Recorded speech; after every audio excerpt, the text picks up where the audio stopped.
Contact your local cable company to get in the circle. We now know that 7 people were killed when a gunman opened fire at a 4th of July parade near Chicago. We'll have the latest on another mass shooting coming up. And the tide isn't the only thing rising at the lake this year. How one marina owner is reacting to increasing inflation. And strong to severe thunderstorms remain possible as we head through the nighttime hours tonight and into tomorrow as well. The very latest on those chances coming up next at 5:30.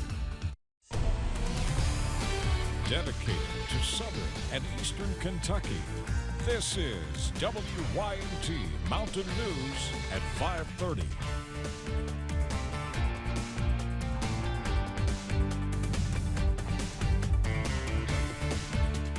Good evening, I'm Steve Hensley. The rest of the week is expected to be stormy, and we've already seen severe weather in parts of the region, now dealing with some flash flooding. And the severe weather hit in areas including where 3 officers involved in a deadly shootout in Floyd County are being laid to rest. Meteorologist Evan Hatter has the latest on the storms this evening. Evan. That's right, Steve. We were all watching the radar very closely a few hours ago as Deputy William Petrie's burial was ongoing at Gethsemane Gardens just north of Prestonsburg. They got in on some very heavy rain, and that's something, I think, a theme that's going to continue through the nighttime hours. Our severe weather threat coming down just a tad, but the heavy rain threat continues as we head through this evening. Outside right now, high knob camera UVA-wise, rain on the camera lens. We've got a lot of rain moving through southwest Virginia right now. They're down into the mid-60s. We've got several flood advisories, including for Clay and Laurel counties, including Harlan County now as well. Mountain Parkway at Slade, the low-hanging dark clouds as we continue to see very heavy rain push through. Pinpoint Doppler, where heaviest rain now pushing out of southwest Virginia over toward the Tri-Cities. About to see a heavy downpour, some a strong thunderstorm moving into southern parts of Leslie County, about to move toward downtown Harlan. Flash flood warning now in effect for most of Clay County, takes in parts of Laurel and Owsley County as well. They've gotten a lot of rain over the last little bit thanks to this thunderstorm. More heavy rain out to the western portions of the area, and we're starting to calm things down up in the northern part of the area. Level 1 marginal risk for severe weather continues through the nighttime hours for all of us, and everything will continue to sink southward as we head through the nighttime hours. But look up toward Chicagoland. We're not done yet. We've got plenty more chances for showers and storms tonight, tomorrow, Thursday, Friday. You get the theme. It's going to be a busy week. I'll have the very latest on everything from the Weather Center coming up in just a few minutes. Steve? I think a busy week is an understatement for everyone. Thank you, Evan. It was a certainly somber day in Floyd County as the first of 3 officers and a canine officer killed in the line of duty were laid to rest. William Petrie's funeral service happened this morning with a horse-drawn procession following. Numerous members of the law enforcement community came to Floyd County to pay their respects to their fallen colleague. Community members also filled the Mountain Arts Center to pay their respects. In a small community like this, any little thing is set to where everyone hears about it so fast. You never want this to happen, and especially not in your community.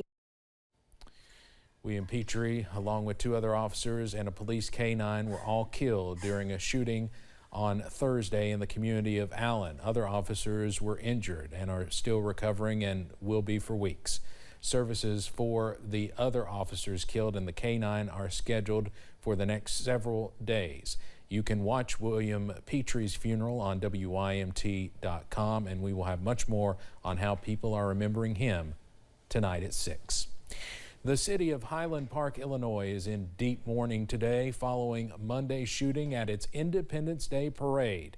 The death toll rose to 7 today, with more than 30 others injured when a gunman opened fire from the rooftop of a local business as the parade marched by. Today, police released new details about how the gunman carried out his attack. CBS's Marissa Perlman has the latest from Highland Park. Police say the man they believe carried out Monday's deadly parade shooting, 21-year-old Robert Cremo III, fired off at least 70 rounds from a high-powered rifle that he legally obtained. We do believe Cremo pre-planned this attack for several weeks.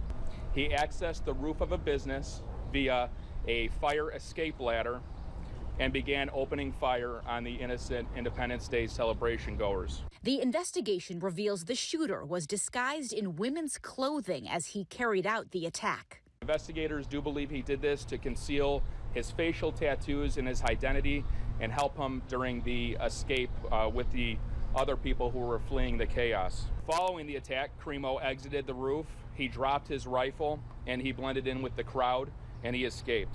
Officials say he then walked to his mother's home and drove away in her vehicle. He was apprehended about 9 hours later during a traffic stop. Police say they found another rifle in his car and more legal firearms at his home in a nearby town.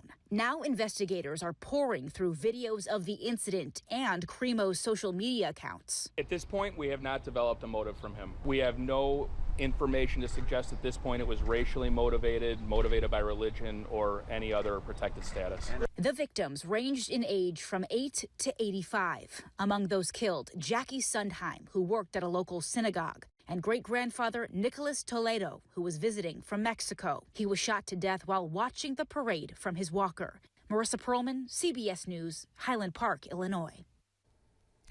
Investigators believe the gunman acted alone and that his victims were random. They are still deciding which charges to file. Pope Francis sent his condolences to all affected by Monday's shooting in Highland Park. In a letter sent to the Archbishop of Chicago, the Pope expressed that he was deeply saddened to learn of the senseless shooting and that he joined the entire community in praying for the victims.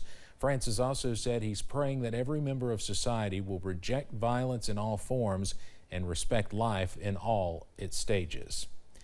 Another summer holiday weekend is gone, and people heading home after spending it on the lake. In some cases, a lot of folks always go to Lake Cumberland. They spend a lot of money.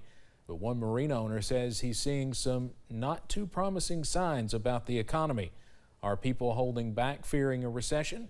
WYMT's Phil Pendleton has more on how inflation, high gas prices, and fearing the future is impacting summer plans. Once again, a lot of families chose the lake to spend their holiday weekend.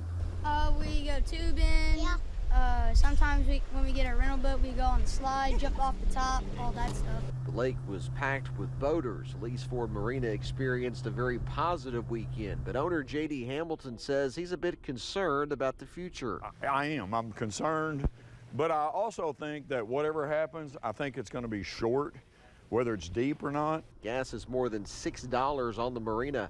Other items are a lot more expensive. Oh yeah, absolutely. We probably would have been back a couple times this year, but of course you can't. You know? Lake Cumberland offers a wide range of opportunities and activities for everyone to enjoy a wide expanse of lake. But some people believe that the state of the economy has caused some people to be a little more restrictive and how they're spending their money. Hamilton sees a slowdown on the horizon. Everybody's worried about recession.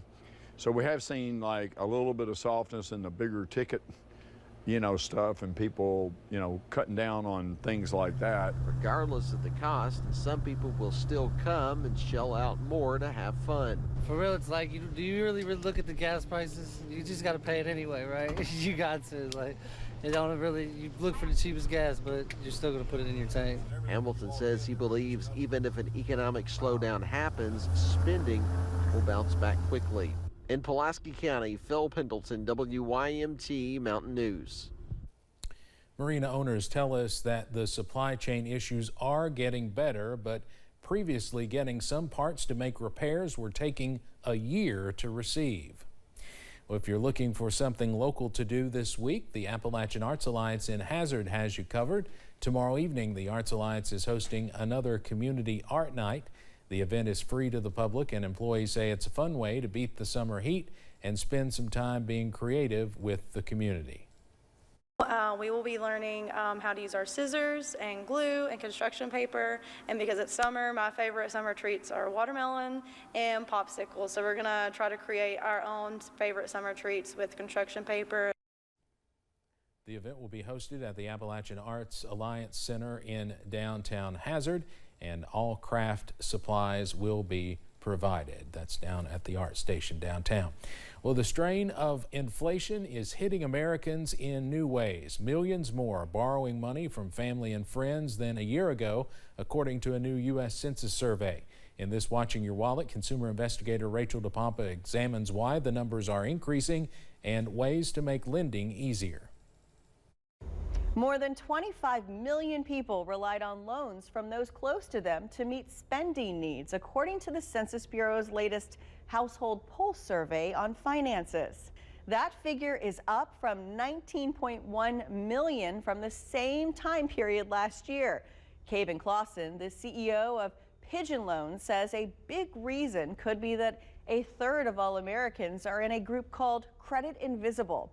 That means they either have no real credit history or they have a credit score that's been damaged and they can't get a favorable rate. These Americans come predominantly from Black and Hispanic communities. And to be frank, it leaves them with few options because traditionally a lot of them have to go to payday lenders or take loans that have really high interest rates and can be predatory. Clausen created the app and website Pigeon Loans to give families an option to create a legal promissory note that does the bookkeeping for you, automates payments, and even lets you decide how much, if any, interest to charge. There's a trusted third party in between that's doing all the communications, so you're not having this constant discussion about it. Because who wants to talk about money with their, with their family members and friends all the time? You really don't. It's kind of icky and awkward. With interest rates surging, more people may be looking to family for help. Clausen says before you do commit to helping someone else, make sure your own financial house is in order so you don't get into trouble with your own finances. With this Watching Your Wallet, I'm Rachel DePompa. Coming up on Mountain News at 5:30, 4 Vietnam veterans were awarded the Medal of Honor. We'll have more about the recipients coming up. Plus, we're not done with strong to severe storms yet as we head through this week. The very latest on the potential for more into tomorrow and Thursday. That's coming up next.